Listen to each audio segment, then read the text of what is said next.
I'd like to go to an interesting place. Venus, maybe. It's supposed to be really pretty there. That sounds sexy. Thank you. Number 20, Steve Martin, The Dating Game. While still a student at UCLA, Steve Martin appeared on The Dating Game show in 1968. And we're delighted to welcome Steve Martin.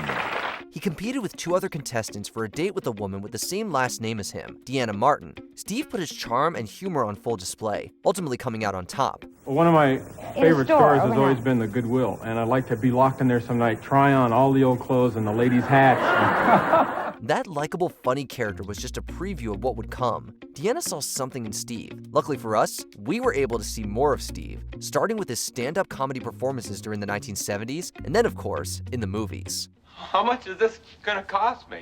Number 19, Joey Fatone, Nick Arcade. Just before experiencing a massive rise in fame as a member of NSYNC in the late 1990s, Joey Fatone appeared on Nickelodeon in the game show Nick Arcade. I'm here today with Joseph of the Yellow Team. The competition consisted of head-to-head video games and trivia questions. Just look at those throwback arcade games. Fatone and his partner didn't get the job done in the end, but they didn't leave empty-handed. The game show provided them with consolation prizes that give off nostalgic Nickelodeon commercial vibes. Not bad. All right, now, Joseph, I understand you like to sing and you like to act. Do you like sing around in the shower or in a choir or something?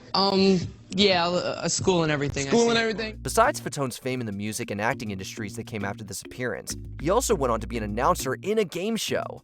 Number 18, Stephen Merchant, Blockbusters UK. Choose a letter, get a question, and answer with a word beginning with that letter. That's the basic premise of the game show Blockbusters. While in his 20s, Stephen Merchant appeared on the show. From the get-go, you could tell he meant business. Revenue. Revenue is right. After a good start, though, his opponents soon took the lead and never looked back. About 16 years later, Merchant appeared on The Graham Norton Show and talked about his Blockbusters experience. That included a funny anecdote about taking on a team of 2 by himself. Why was it one person against 2 people? Yeah, I agree. Because I used to watch the show thinking which idiot goes on their own. At this point, Merchant was famous for his contributions to comedy and television shows, such as the UK's The Office and Extras, and for being a co-host of The Ricky Gervais Show. Oh, bloody hell. What's the weather like up there? Oh, I've heard that before. Number 17, Andy Kaufman, The Dating Game. He had already been on SNL, Van Dyke and Company, and The Tonight Show starring Johnny Carson by the time he appeared on The Dating Game in 1978. And number 3. Hello, Patrice. But Andy Kaufman would become much more famous in the years that followed, particularly thanks to his role as Lacka Gravis on the sitcom Taxi. Kaufman went against conventions, as he often did throughout his career, when he brought his foreign man character to The Dating Game. I don't know what she looked like.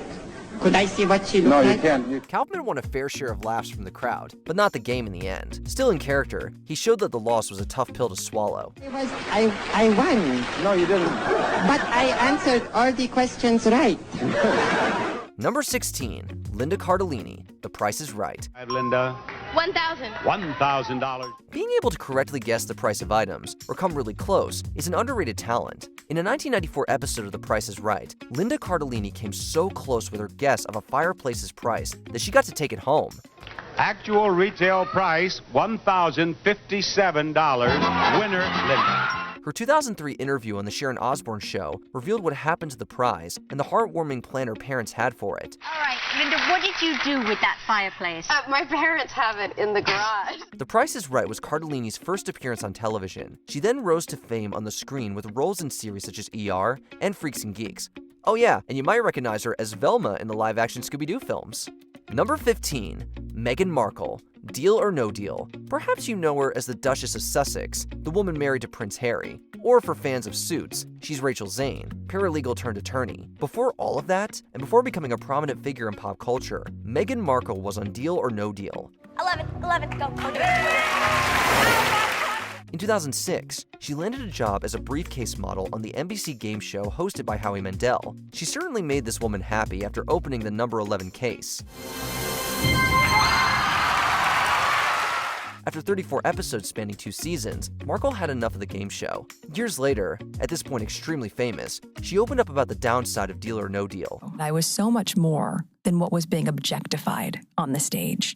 I didn't like feeling forced to be all looks and little substance. Number 14, Stephen Fry, University Challenge UK.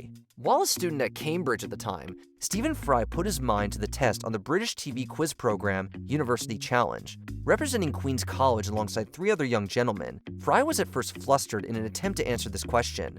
Sorry, hang on.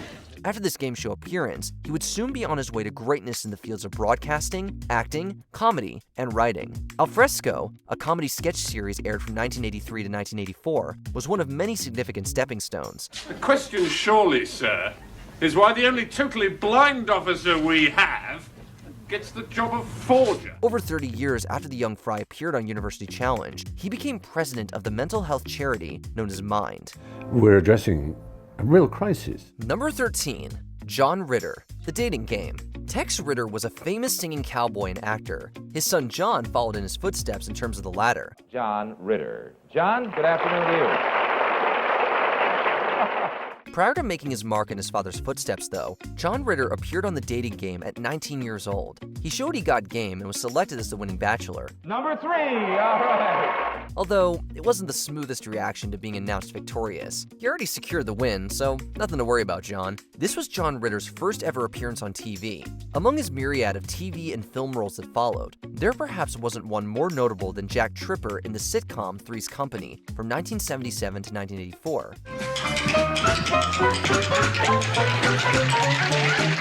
Number 12. Lady Gaga, Boiling Points. Before countless fans went gaga for Lady Gaga, she appeared on a prank-based reality game show on MTV in 2005. At that point, she wasn't Lady Gaga yet. She was Stephanie Germanotta, a 19-year-old with music dreams. Me? Yeah. Where'd my salad go? Oh, I guess the busboy took it away. But no paparazzi would have recognized her then. In this episode of Boiling Points, she found herself on the wrong end of a restaurant prank. I'm gonna vomit. After what was done to her meal, there was no reason to show a poker face and pretend everything was okay. Who puts that in their mouth? Did you put that in your mouth? Just a few years later, that young woman became a pop icon after the release of her debut studio album, The Fame.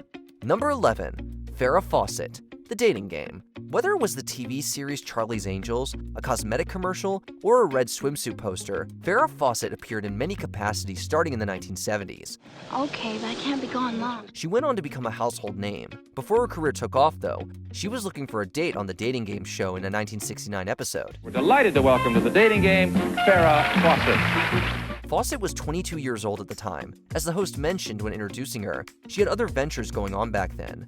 If you were in charge of everything, what would you make the national pastime? Over 3 decades later, her sculpture work with Keith Edmeyer was exhibited at the Los Angeles County Museum of Art and the Andy Warhol Museum in Pittsburgh. Number 10. Paul Walker, I'm Telling. In your opinion, who do you think looks better on stage today, you or Ashley? Myself. You. I'm Telling was a short-lived Saturday morning game show in which brother and sister teams competed for prizes. The object of the game was to match answers with your sibling in response to embarrassing and entertaining questions, with the highest number of matches resulting in a win. Let's see what Paul did say. He said, 10%, and that's a match for 50 points. Think the Newlywed Game, only with siblings instead of spouses. The late Fast and Furious star was just 14 years old when he stepped onto the I'm Telling stage, playing with his younger sister, Ashley. The duo did quite well, finishing in second place and each taking home a bike, a board game, and a Slurpee gift card. Ashley and Paul, you were terrific. There's no way you're going away empty-handed. Here's Dean to tell you about your party gift. Number 9. Vanna White, The Price is Right. Vanna White's game show career had to be predestined. It's the only conclusion we can reach due to her fairy tale-like journey. In 1980, White appeared on The Price is Right as one of the initial 4 contestants. $600 is her bid. She didn't make it to the showcase, but her picturesque beauty and bubbly personality made jaws drop. Some of those jaws happen to belong to some very important TV producers. What do you bid? $6.95. Just 2 years after her Price is Right appearance, White auditioned for the vacant hostess spot on Wheel of Fortune, beating out hundreds of applicants to be named the regular co-host in December 1982. She is the longest-running game show hostess in history and is the female icon of the industry. It's my touch. Look. See? You try it. It won't work. Number 8. Kirstie Alley, Match Game. Match Game was a super popular show where contestants tried to match their answers with, well, let's say lubricated celebrity panelists. In reversal of roles, Kirstie Alley appeared on the show in 1979, not as a celebrity, but as an unknown contestant. Some things are just impossible, like a drill sergeant asking Venus de Milo to blink. Salute. Introduced as an interior designer from Wichita, Kansas, Alley's appearance on Match Game came 3 years before her movie debut in Star Trek II: The Wrath of Khan, and 8 years before Cheers made her a household name. I do know you're giving me a headache behind the eyes.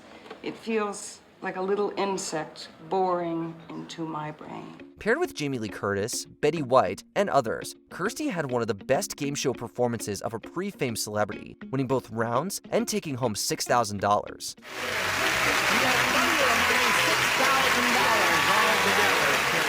Number 7. Tom Selleck, The Dating Game. Over a decade before becoming the title character in Magnum P.I., and well before his role as New York City Police Commissioner Frank Reagan in Blue Bloods, Tom Selleck appeared on TV in a crimeless show, The Dating Game. He wasn't done after his first appearance in 1965 either. He returned to the show in 1967. We'd like you to meet Tom Selleck. Good luck, Tom. Selleck was a college student and basketball player at USC then. I promise to fall in love with you if you pick me, for sure. In a 2024 interview with Entertainment Tonight, he discussed the path that The Dating Game led him on. His words were quite humble and honest. Number 6. Paul Reubens, The Gong Show. I pity the poor fool. Don't eat my cereal. Paul Reubens may be best known as Pee Wee Herman, but before Pee Wee hit it big, Reubens was simply a no-name performer. During the 70s, Reubens studied with the renowned Groundlings improv troupe and entertained his way through the lower echelons of show business, playing nightclubs and short spots on TV shows. But the peaks of his early comedy career were his appearances on The Gong Show, the wacky variety show that hosted all kinds of bizarre acts. And few were weirder than Reubens. When you try one of us, you'll have to try the other. Watch the toes, we'll give you the top billing. One of these anti-comedy skits featured a duo called Suave and Debonair, which saw Reubens paired with John Paragon in a satirical nightclub setting. Another had Reubens in a dance group called Les Chats, which we'll let you try to decipher. 1, 2, 3, 4.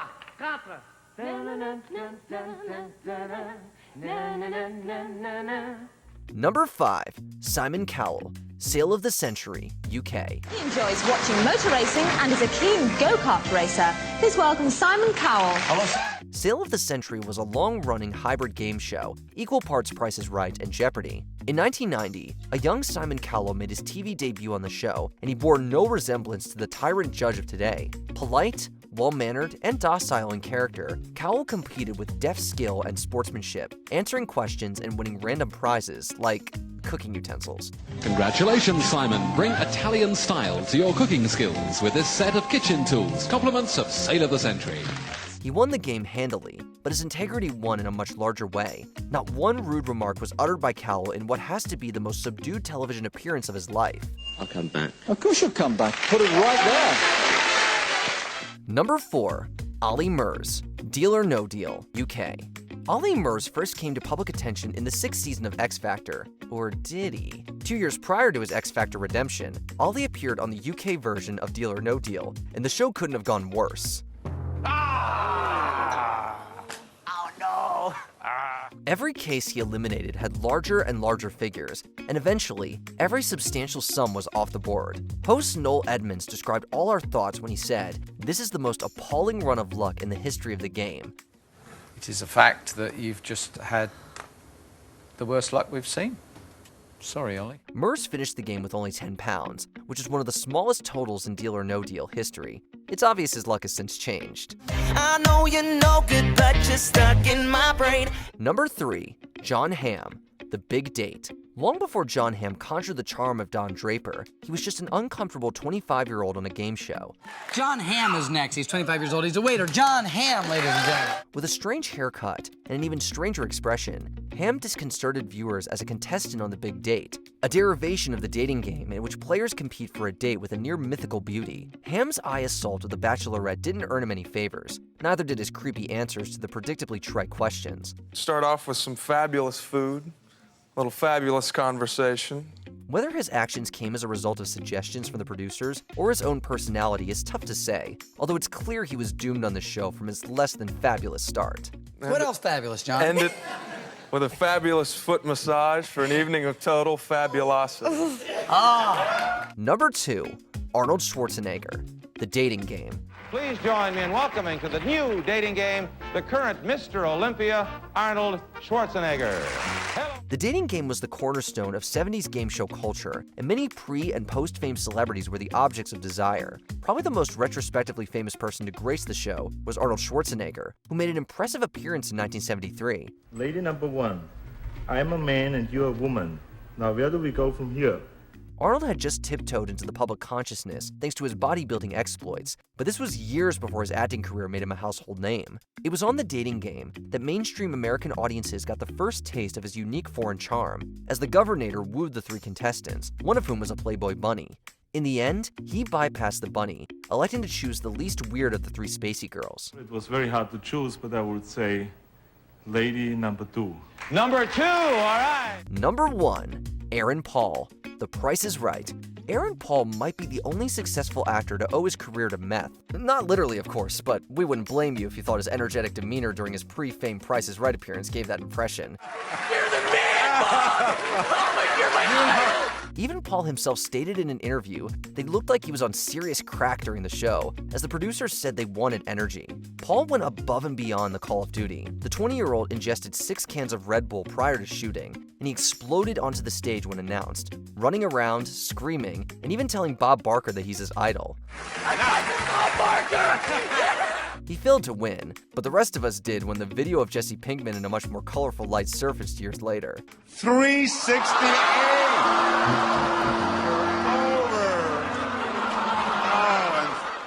Let us know in the comments what game show you would go on. This is Jeopardy! Did you enjoy this video? Check out these other clips from WatchMojo and be sure to subscribe and ring the bell to be notified about our latest videos.